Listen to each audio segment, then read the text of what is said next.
প্রিয় ছাত্রছাত্রীবৃন্দ, গোবিন্দগঞ্জ সরকারি উচ্চ বিদ্যালয়ে ভার্চুয়াল ক্লাসে তোমাদেরকে স্বাগতম। আমি মোহাম্মদ এরমি জুলফিকার কবির আজকে তোমাদের অষ্টম শ্রেণীর পাটিগণিতের মুনাফা দ্বিতীয় অধ্যায়ের মুনাফা চ্যাপ্টার থেকে তোমাদের আজকে পাঠদান করব। মুনাফা হলো একটা নির্দিষ্ট সময়ে কোনো একটি জামানতকৃত অর্থের ওপর লভ্যাংশ, এটাকে মুনাফা বলে। মুনাফার হারটা হলো প্রতি শতে অর্থাৎ 100-তে 1 বছরে যে মুনাফা হয় তাকে বলে মুনাফার হার। সময় হলো কোনো নির্দিষ্ট সময়ে লগ্নিকৃত অর্থটা যে সময়ব্যাপী থাকে সেটাকেই বলা হলো সময়। আর যে অর্থটা আমরা ব্যাংকে বা কোনো প্রতিষ্ঠানে জমা রাখি সেটাকে বলা হলো মূলধন। আর সরল মুনাফা হলো শুধুমাত্র মূলধন থেকে যে মুনাফা পাই সেটাকে বলা হলো সরল মুনাফা। আর চক্রবৃদ্ধি মুনাফা হলো কোনো নির্দিষ্ট মেয়াদে যখন চক্রবৃদ্ধি মুনাফা চলতে থাকে তখন প্রারম্ভিক মূলধনের প্রথম বছরে যে অর্থটা পাই সেটা প্রারম্ভিক মূলধনের সঙ্গে যুক্ত হওয়ার পর দ্বিতীয় বছরে প্রারম্ভিক মূলধনের সঙ্গে যুক্ত মুনাফা যুক্ত হয়ে যে মূলধনটা হয় সেটা দ্বিতীয় বছরে প্রারম্ভিক মূলধনেরও মুনাফা এবং মুনাফা থেকেও মুনাফা, এইভাবে চক্রাকারে যখন মুনাফা থেকেও মুনাফা হয়, আসল বা মূলধন থেকেও মুনাফা হয়, এইভাবে যখন বর্ধিত হয় তখন এটাকে বলে চক্রবৃদ্ধি মুনাফা। এইভাবে বর্ধিত মুনাফাকে আজ তোমাদের আমি চক্রবৃদ্ধি মুনাফা সম্পর্কে, কীভাবে চক্রবৃদ্ধি মুনাফার সূত্র গঠিত হয় অর্থাৎ প্রতিপাদন করা যায় সেই সম্পর্কে তোমাদের আজকে পাঠদান করব। তার আগে একটা বিষয় জেনে নেই, সরল মুনাফার ক্ষেত্রে সবৃদ্ধি মূল, সরল মুনাফার ক্ষেত্রে সবৃদ্ধি মূল। আচ্ছা, তার আগে আরেকটা কথা বলে নেই, সেটা হলো মোট মুনাফা সমান, এটা আমরা জানি যে মোট মুনাফা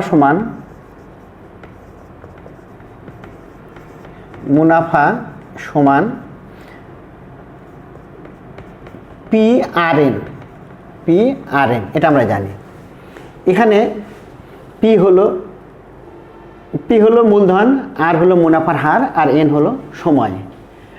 তারপর সরল মুনাফার ক্ষেত্রে আরেকটা জিনিস জানি, সবৃদ্ধি মূল। সরল মুনাফার ক্ষেত্রে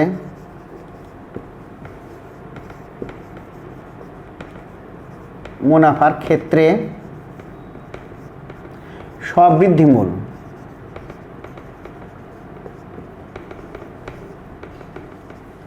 এ সমান পি প্লাস আই, অর্থাৎ পি প্লাস আই মানে PNR। তাহলে পি যদি আমি কমন নেই তাহলে কি হবে 1 + NR। এটা সরল মুনাফার ক্ষেত্রে সবৃদ্ধি মূল, আমরা এটা জানলাম। কিন্তু তোমাদের আজকে শেখাবো চক্রবৃদ্ধি মুনাফার ক্ষেত্রে কীভাবে সবৃদ্ধি মূল হয় এবং কীভাবে সবৃদ্ধি মুনাফা হয় সে সম্পর্কে তোমাদের আজকে পাঠদান করব। প্রিয় শিক্ষার্থীবৃন্দু,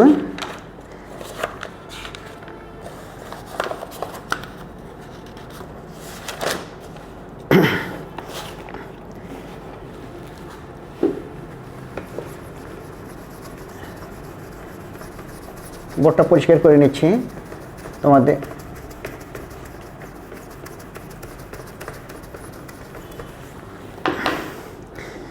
ধরা যাক প্রারম্ভিক মূল পি, প্রারম্ভিক মূলধন হল পি এবং মুনাফার হার হল আর।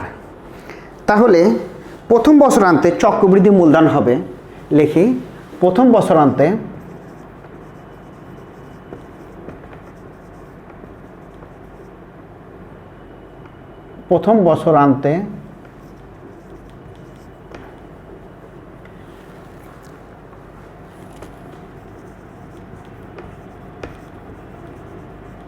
চক্রবৃদ্ধি মূলধন, প্রথম বছর চক্রবৃদ্ধি মূলধন হবে আসল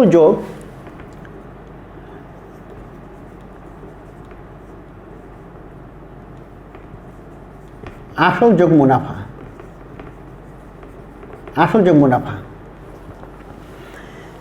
আচ্ছা, আসল হলো আমাদের পি, আর মুনাফা হলো আমাদের আই, অর্থাৎ পি আই মানে PNR, আই হলো PNR। এখানে মূলধন আমাদের পি, মূলধন বা আসল হলো পি, এন হলো এক বছর আনতে এনের মান 1, সেই জন্য আমি একটা লিখতেছি না, এক দিয়ে গুণন করলে ওই ফলাফলটাই পাবো আমি, সেই জন্য পি ইন্টু এনের মান 1 এটা না বসিয়ে আমি মুনাফার হার আর বসালাম। এখান থেকে পি যদি কমন নেই আমি, তাহলে P1 প্লাস আর থাকে, এই একটা।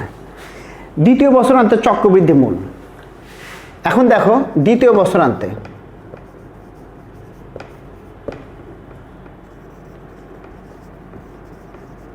চক্রবৃদ্ধি মূল, দ্বিতীয় চক্রবৃদ্ধি মূল কী হবে? তাহলে প্রথম বছরে যেটা আমি প্রথম বছরান্তে যে চক্রবৃদ্ধি মূলধন পেলাম আমি, সেটা দ্বিতীয় বছরের ক্ষেত্রে আসল হিসেবে পরিগণিত হবে। সেই আসল এবং তার সঙ্গে মুনাফা যুক্ত হবে। তাহলে দেখো, তো দ্বিতীয় বছরান্তে চক্রবৃদ্ধি মূল আমার কি হবে? ওই যে প্রথম বছরান্তে যে চক্রবৃদ্ধি মূলধন হলো সেটা এখানে আসল হিসেবে কাজ করবে, অর্থাৎ P ইন্টু 1 প্লাস আর, এটা হলো আসল। তারপরে আমার মুনাফার ক্ষেত্রে আমরা কি পাই? PNR, অর্থাৎ আসল গুণন সময় গুণন মুনাফার হার।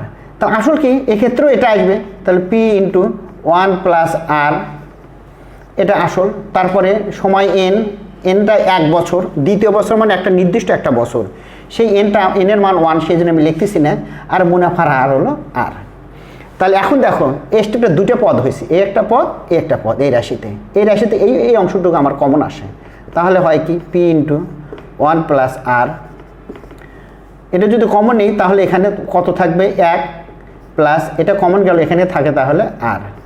তাহলে এটা আমি এখন দেখো এটা আর এটা একই যেহেতু, তাহলে এর সূচক হচ্ছে P into 1 plus R whole to the power 2। এই এখন দেখো তৃতীয় বছরান্তে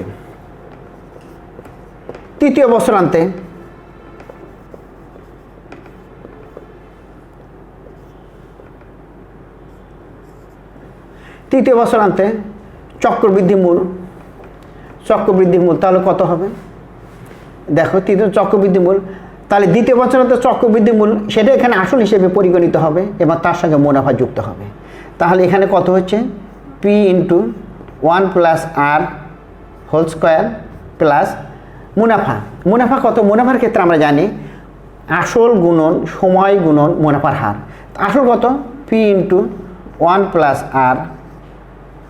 প্লাস আর হোল স্কোয়ার, এটা হলো আসল, গুণন এন মানে সময়, আর সেই এনটা হলো তৃতীয় বছর, অর্থাৎ একটা বছর। তাহলে সেই এনের মান 1 আমি লিখবো না, গুণন মুনাফার হারটা লিখবো আর। তাহলে এখানে কত হচ্ছে দেখি, আমি এইটুকু অংশ আমি কমন নিতে পারি, P ইন্টু 1 প্লাস আর হোল স্কোয়ার কমন নিলাম, এখানে কত থাকে? তাহলে 1 থাকে, প্লাস এটা আমার কমন আসলো, পরে কত থাকলো? এখানে থাকলো আর। তাহলে এই দুটো মিলে একত্রীকরণ করলে আমি পাবো P ইন্টু 1 প্লাস আর হোল কিউব। প্রিয় ছাত্রছাত্রীবৃন্দ, এখন তোমরা দেখলে যে প্রথম বছরান্তে চক্রবৃদ্ধি মূল হলো P ইন্টু 1 প্লাস আর, দ্বিতীয় বছরান্তে চক্রবৃদ্ধি মূল হলো P ইন্টু 1 প্লাস আর স্কোয়ার, তৃতীয় বছরান্তে চক্রবৃদ্ধি মূল হলো P ইন্টু 1 প্লাস আর। লক্ষণীয় বিষয় হলো তোমরা লক্ষ্য করে দেখবে যে প্রথম বছরান্তে, তাই না, প্রথম বছরান্তে সবৃদ্ধি মূলের অর্থাৎ চক্রবৃদ্ধি মূলের আর প্লাস 1 এর সূচক হলো 1, দ্বিতীয় বছরান্তে চক্রবৃদ্ধি মূলের আর প্লাস 1 এর সূচক হলো 2, তৃতীয় বছরান্তে চক্রবৃদ্ধি মূলের আর প্লাস 1 এর সূচক হলো 3। তাহলে সুতরাং এভাবে চলতে যদি তা আমরা বলি যে তাহলে এনতম বছরে চক্রবৃদ্ধি মূল কত হবে? তাহলে P into 1 plus R whole to the power n। সুতরাং আমরা লিখতে পারি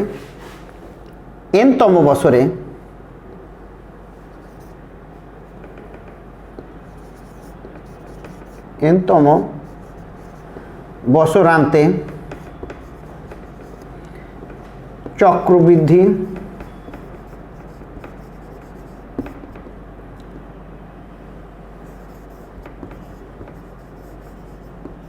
মূলধনে 1 প্লাস আর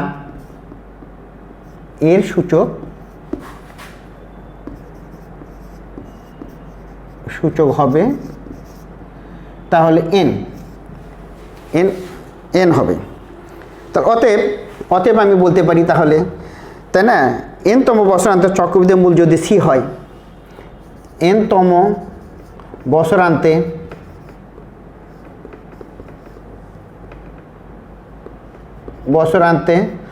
চক্রবৃদ্ধি মূল যদি সি হয় তবে সি সমান হবে হলো P into 1 plus R whole to the power N. এটা হবে। তাহলে অতএব চক্রবৃদ্ধি আমরা পেলাম চক্রবৃদ্ধি এনতম বছরান্তে চক্রবৃদ্ধি মূল সি সমান P into 1 plus into the whole to the power N. আমি আবার বলতেছি সি সমান P into 1 plus R whole to the power N. তাহলে সুতরাং চক্রবৃদ্ধি মুনাফার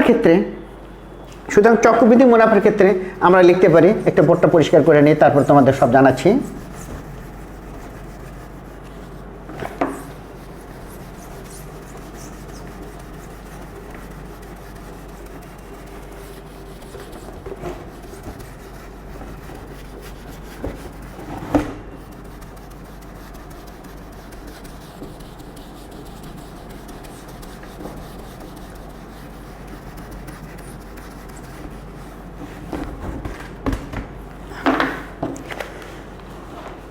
তাহলে আমরা চক্রবৃদ্ধি মুনাফার ক্ষেত্রে আমরা লিখতে পারবো, তাহলে অতএব চক্রবৃদ্ধি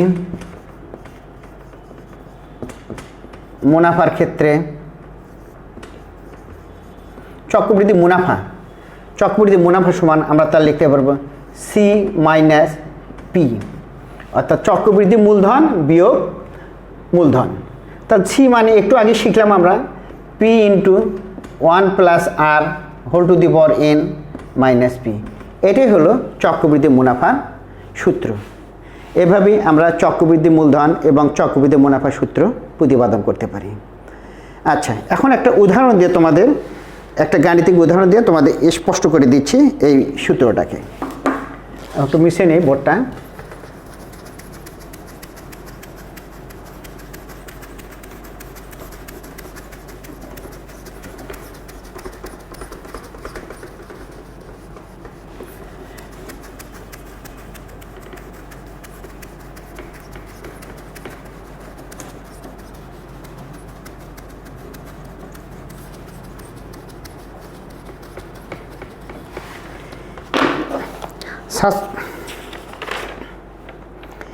আচ্ছা, একটা উদাহরণ আমরা প্রয়োগ করতে পারি। দেখো, বার্ষিক শতকরা 8% মুনাফায় 6,62,000, বার্ষিক শতকরা 8 টাকা মুনাফায় 62,500 টাকার 3 বছর চক্রবৃদ্ধি মুনাফা নির্ণয় করো। এরকম একটা উদাহরণের বর্ণনায় লেখা আছে। এখন এক্ষেত্রে আমরা তাহলে কি পাচ্ছি? উদাহরণ 1 আমরা শিখতে চাচ্ছি। তাহলে এখানে পাচ্ছি কি দেখো, মুনাফার হার আর সমান আমাদের আছে শতকরা 8 টাকা, তার মানে 8%। 8% মানে 8-এর নিচে আমি 100 লিখতে পারি। 100 দিয়ে ভাগ দিলে কত হবে? 0.08। মূলধন,